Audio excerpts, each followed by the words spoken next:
Είναι πιο εύκολο να αποκαταστήσει τα μαλλιά της μια γυναίκα από έναν άντρα ή ένας άντρας από μια γυναίκα? Υπάρχουν διαφορές? Υπάρχουν διαφορές, ναι. Βασικά ο άντρας τι γίνεται? Χάνει τα μαλλιά του από πάνω, σχεδόν όλα τα μαλλιά, και έχει πολύ δυνατά μαλλιά στο πλάι και στο πίσω μέρος.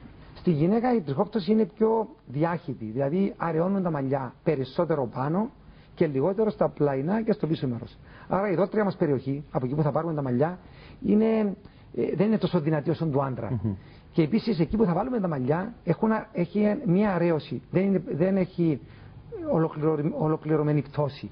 Άρα πρέπει να δούμε την κάθε περίπτωση της γυναίκας ξεχωριστά, να δούμε γιατί έχασε τα μαλλιά της.